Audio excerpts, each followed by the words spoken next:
94ಸಿ ಹಕ್ಕುಪತ್ರ ವಿತರಿಸುವಲ್ಲಿ ಬಂಟ್ವಾಳ ತಹಶೀಲ್ದಾರರು ನಿರ್ಲಕ್ಷ್ಯವನ್ನ ತೋರಿದ್ದಾರೆ ಎಂದು ಆರೋಪಿಸಿ ಶಾಸಕರಾದ ರಾಜೇಶ್ ನಾಯಕ್, ಸಂಜೀವ ಮಠಂದೂರು ಮತ್ತು ಸರಪಾಡಿ ಗ್ರಾಮಸ್ಥರು ಹಾಗೂ ಬಿಜೆಪಿ ನಾಯಕರು ಮಿನಿ ವಿಧಾನಸೌಧಕ್ಕೆ ಮುತ್ತಿಗೆಯನ್ನ ಹಾಕಿದರು.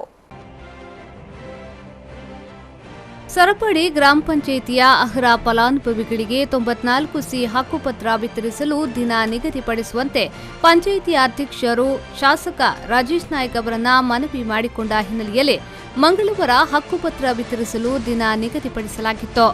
ಆ ಹಿನ್ನೆಲೆಯಲ್ಲಿ ಗ್ರಾಮ ಪಂಚಾಯತ್ ವ್ಯಾಪ್ತಿಯ ಎಲ್ಲಾ ಫಲಾನುಭವಿಗಳ ಹಕ್ಕುಪತ್ರಗಳನ್ನು ಸಿದ್ಧಪಡಿಸುವಂತೆ ಶಾಸಕ ರಾಜೇಶ್ ನಾಯಕ್ ತಹಶೀಲ್ದಾರ್ ಪುರಂದರ ಹೆಗ್ಡೆ ಅವರಿಗೆ ನಿರ್ದೇಶನ ನೀಡಿದ್ರು. ಕಳೆದ 4 ದಿನಗಳ ಹಿಂದೆ ಸಹಾಯಕ ಆಯುಕ್ತರ ಸೂಚನೆಯಂತೆ ಹಕ್ಕುಪತ್ರ ನೀಡುವುದನ್ನು ಈ ದಿನ ರದ್ದುಗೊಳಿಸಬೇಕು. ಮುಂದಿನ ತಿಂಗಳಿನಲ್ಲಿ ಕಂದಾಯ ಇಲಾಖೆಯ ಸಚಿವರು ತಾಲೂಕಿಗೆ ಬರುವ ವೇಳೆ ಕಾರ್ಯಕ್ರಮದಲ್ಲಿ ಹಕ್ಕುಪತ್ರ ನೀಡುವುದಾಗಿ ತಹಶೀಲ್ದಾರ್ ಶಾಸಕರಿಗೆ ತಿಳಿಸಿದ್ರು. ಸರಪಾಡಿಯಲ್ಲಿ ನಿಗದಿಪಡಿಸಿದ ದಿನಾಂಕದಂತೆ ಬಡವರಿಗೆ ಹಕ್ಕುಪತ್ರ ನೀಡಬೇಕು. ಕಂದಾಯ ಇಲಾಖೆಯ ಸಚಿವರು ತಾಲೂಕಿಗೆ ಬಂದಾಗ ಇತರ ಗ್ರಾಮಗಳ ಫಲಾನುಭವಿಗಳಿಗೆ ಹಕ್ಕುಪತ್ರ ನೀಡಲು ಕ್ರಮ ವಹಿಸಿ, ತಪ್ಪಿದಲ್ಲಿ ಮಿನಿ ವಿಧಾನಸೌಧದಲ್ಲಿ ಪ್ರತಿಭಟನೆ ನಡೆಸುವ ಎಚ್ಚರಿಕೆಯನ್ನ ನೀಡಿದ್ರು.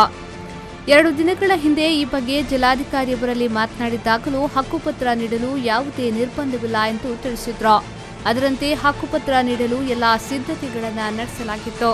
ಆದರೆ ಇಂದು ವಿಟ್ಲ ಪಡ್ನೂರಿನಲ್ಲಿ ಹಕ್ಕುಪತ್ರ ವಿತರಿಸಿ ಶಾಸಕರು ಸರಪಾಡಿಗೆ ತೆರಳಿದಾಗ 125 ಹಕ್ಕುಪತ್ರಗಳ ಪೈಕಿ 46 ಹಕ್ಕುಪತ್ರಗಳನ್ನು ಮಾತ್ರ ವಿತರಿಸಲು ತರಲಾಗಿತ್ತು.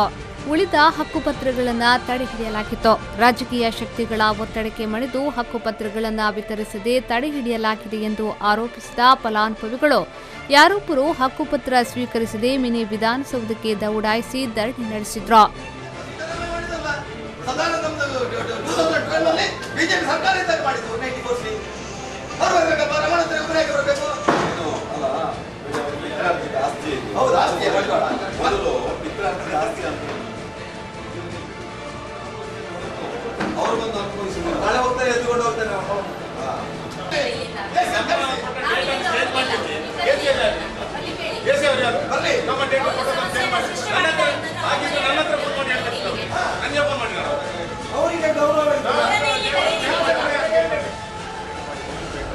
ತಾಲೂಕಿನ ಎಲ್ಲ 94ಸಿ ತಿಂಗಳೊಳಗೆ ಮುಗಿಸಬೇಕು, ಎಲ್ಲರಿಗೆ ಕೊಡಬೇಕಾದ ಸೂಚನೆಯನ್ನು ಕೊಟ್ಟಿದ್ದಾರೆ.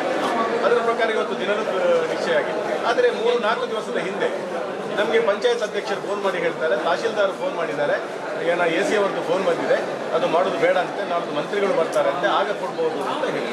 ಅದಕ್ಕೆ ನಾನು ಹೇಳಿದೆ, ಭಾಳಷ್ಟು ಇನ್ನು ಬಾಕಿ ಇದೆ ಕೊಡಲಿಕ್ಕೆ, ಇನ್ನು ಭಾಳಷ್ಟು 94 ಬಾಕಿ ಇದೆ. ಹಾಗಾದ್ರೆ ಮಂತ್ರಿಗಳು ಬರಲಿ, ದೊಡ್ಡದಾದ ಪ್ರೋಗ್ರಾಮ್ ನಾವು ಮಾಡುವ. ಆದರೆ ಇವತ್ತು ಡೇಟ್ ಫಿಕ್ಸ್ ಮಾಡಿದನ್ನು ಬಡವರ ಹಕ್ಕುಪತ್ರ ಅದನ್ನು ನಾವು ಕೊಡಲೇಬೇಕು. ಶಾಸಕದ್ವಯರು ಹಾಗೂ ಪಕ್ಷ ನಾಯಕರೊಂದಿಗೆ ಸುದೀರ್ಘ ಚರ್ಚೆಯ ಬಳಿಕ ತಹಶೀಲ್ದಾರ್ ಎಲ್ಲರಿಗೂ ಹಕ್ಕುಪತ್ರ ಇಂದೇ ವಿತರಿಸುವುದಾಗಿ ಘೋಷಿಸಿದ್ರು. Sandeep Salian, V4 News 24/7 Bantwal.